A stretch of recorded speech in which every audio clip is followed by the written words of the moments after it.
BT15 is not the only set we are getting with pre-release. This set is also splashed with 20 cards from LM1. With 20 cards to review, let's get right down to it. Seriousmon Ace is the newest level 6 Ace Digimon to join the group. 7 play cost or 4 to Digivolve from a red level 5. Special Digivolution though? Absolutely. From any level 5 Digimon with gammamon in its text for 4 memory. On play and when Digivolving, you may place one Digimon card with gammamon in its text from your hand as this Digimon's bottom Digivolution card. Then delete one of your opponent's Digimon with 8000 DP or less. For each card in this Digimon's Digivolution cards, add an additional 1000 DP to the maximum effect to delete.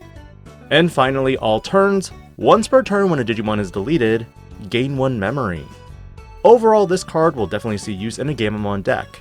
The only issue is, gammamon isn't exactly hyper-competitive. Moving to blue cards, Jellymon has a start of main effect that if you have 7 or fewer cards, draw 1. Its inheritable is identical to that of its start of main effect. For Jellymon decks, it's honestly not terrible, considering it's not limited to once per turn.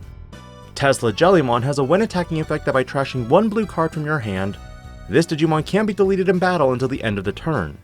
Its inheritable is identical to that of the Jellymon. Shame though that battle protection doesn't go through your opponent's turn. Thetismon on play and when Digivolving by trashing 2 blue cards from your hand, unsuspend one of your Digimon, and one of your Kiyoshiro Higashi Miturai, and this Digimon gains blocker until the end of your opponent's turn. Combo this with Tesla Jellymon and you can in theory make a second assault on your opponent's security. This Digimon's inheritable lets you all turns, once per turn, unsuspend this Digimon when you trash a Jellymon. Finally, Amphimon Ace is a 6-cost Ace Digimon, 3 to Digivolve into from any blue level 5 Digimon. On play and when Digivolving, you may trash up to 4 blue cards from your hand. For each card trashed by this effect, trash any 1 card from under your opponent's Digimon or Tamers, then return one of your opponent's Digimon or Tamers without sources to the hand. When attacking, by returning 3 cards with Jellymon and their text from trash to the bottom of your deck, this Digimon gains security attack +1 for the turn. Note that this isn't once per turn. However, one major downside to the Amphimon deck in general is that while all the support cards are amazing, the problem lies in the fact that this deck would have been absolutely amazing if Bukamon were unrestricted. Sadly, without Bukamon, this deck heavily relies on Tesla Jellymon to function, and only on that turn. Cathilamon is in essence a reverse Marine Angemon. From the trash by returning one of your Tamers to the bottom of its owner's deck, play this Digimon for its cost. Reduce the cost by the cost of the Tamer returned by this effect. On play and when Digivolving, trash the bottom 3 Digivolution cards of one of your opponent's Digimon. Then all of your opponent's Digimon with no Digivolution cards can't attack until the end of your opponent's turn. Personally, I don't see a use for this card at this point, because simply put, it's not very often you see Tamers in the trash, and only a few Digimon can actually delete them. Pablemon is the sole mono-yellow colored Digimon in the set. That is a security level 4 Digimon that plays itself from security if it's checked. End of attack, place this Digimon on top of your security. This card doesn't have a place in Yellow Vaccine, being a virus attribute. Not to mention its end of attack can only trigger if it survives. In other words, good luck. Angoramon gets a whole new secondary line with this Angoramon gaining you a memory at the start of the main and an inheritable +2000 DP if the Digimon has Angoramon in the text. AKA only useful in a tribal diarbbitmon deck. Luckily, Airdramon is such Digimon that has Angoramon in the text that if a card with Angoramon in its text would be played or Digivolved into, by suspending this Digimon, reduce the cost by 2. Additionally, when this Digimon becomes suspended, one of your Digimon with Angoramon in its text gains Rush for the turn. No inheritable, but it could help with diarbbitmon decks. Chambomon is another level 4 Digimon that on play suspends one Tamer. Until the end of your opponent's turn, your opponent's Tamers don't unsuspend. All turns, this Digimon gets +1000 DP for each suspended Tamer in play. Again, this Digimon doesn't add too much in my mind to existing decks. Maybe I'm wrong, but it just doesn't feel good.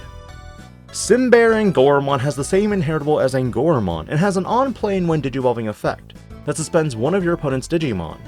Then if your opponent has no unsuspended Digimon, one of your Digimon gains blocker until the end of your opponent's turn. Alright, it's super sweet and simple. The problem I have with this type of support is that diarbbitmon largely has only one Digimon that can unsuspend, and that is the promo variant. Lamortmon has an on-play and when Digivolving effect that suspends one of your opponent's Digimon. Then if your opponent has no unsuspended Digimon in play, One of your opponent's Digimon can't unsuspend until the end of your opponent's turn. Again, this helps against a lot of decks that can unsuspend and attack multiple times in a turn. Its inheritable has an all turns once per turn effect that when a Digimon with angoramon in its text deletes an opponent's Digimon in battle, trash the top card of your opponent's security. It's in essence Metal Tyrannomon, but for angoramon decks. Finally, diarbbitmon Ace is the Ace Digimon that has an on-play when Digivolving effect that suspends one of your opponent's Digimon. Then if your opponent has no unsuspended Digimon in play, gain 2 memory. You're telling me you could have a 4-cost level 6 Ace Digimon potentially? Easy. When attacking, you may play one card with angoramon in its text from your hand without paying cost. Return the Digimon played by this effect to your hand at the end of your opponent's turn. Compared to other existing green decks, I feel this deck missed its opportunity of being played significantly. With BT15, the major green decks are likely going to be Insectoid, Bloomlord, and Rosemon after the Anubis restrictions. I personally just don't feel angoramon can compete. That being said, this narrows down the remaining LM cards to 7 of them. For black cards, amphimon returns as yet another black Digimon with a 3-play cost. On play, reveal the top 3 cards and add 1 card with blocker or 1 tamer card among them to your hand. Place the rest at the bottom. The inheritable is opponent's turn. Once per turn when an attack target is switched. Draw 1. This could help with blocker-related decks, and could function as a card to include for new players getting into the game with the Wargreymon Ace starter deck. But outside of that, there's better options for Machinedramon since this Digimon is a cyborg type. Ryutamon also returns as another Digimon that when attacking, if you have a tamer, this Digimon may Digivolve into Ginryumon from your hand without paying the cost. I just don't think this card is good. And even though there is a Ginryumon card in BT15, I just don't think it works. Like, I get it. You're going to get a buff, but this effect just doesn't give you value and forces you to attack to actually get the effect. For purple cards, Gammamon is a purple Digimon now that can Digivolve from purple for 0, or specifically Gurymon for 0. All turns, once per turn when one of your other Digimon is deleted by an effect, this Digimon may Digivolve into a card with Gammamon in its text from your trash without paying cost. Keep in mind, you do not ignore level requirements, so it can only climb to a level 4 from the trash. This Digimon's inheritable on deletion may play 1 hero Amanakawa from your hand without paying the cost. Overall, it's not terrible. Assuming you have multiple Digimon out, you could even use purple option cards like Deathclaw that delete one of your Digimon to delete one of your opponents, and then trigger Gammamon's effect. Regulusmon Ace is another Gammamon related Digimon that also has Blast Digivolution. On play and when Digivolving, trash 1 card in your hand.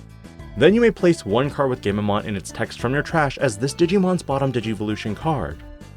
All turns, once per turn, when an effect places a Digivolution card under this Digimon's Digivolution sources, by deleting 1 level 4 or lower Digimon, you may play 1 level 4 or lower Digimon card from your trash without paying the cost. Stat-wise it's beefy, and effect-wise it's strong. It does set up extra bodies to utilize with that purple Gammamon, but again, I just feel that it's too late for this archetype. Gyukimon is the last purple Digimon. A level 5 Digimon, this Digimon has an on-play cost that deletes 1 level 4 or lower Digimon. If you did, you may play 1 Gyuki token without paying the cost. This token has 3000 DP. Shame though it's not on play and when Digivolving because on play is extremely hard considering you pass a lot of memory.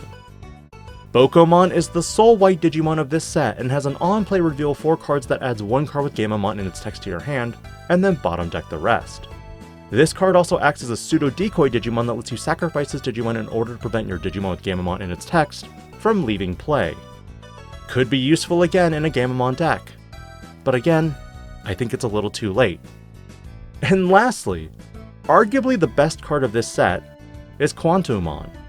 This green-yellow Digimon is a fairy-type Digimon, making it easily searchable in Bloomlord and Rosemon decks. This Digimon has a Digivolution cost of 5 from a green or yellow Digimon, and a base stat line of 13,000 DP.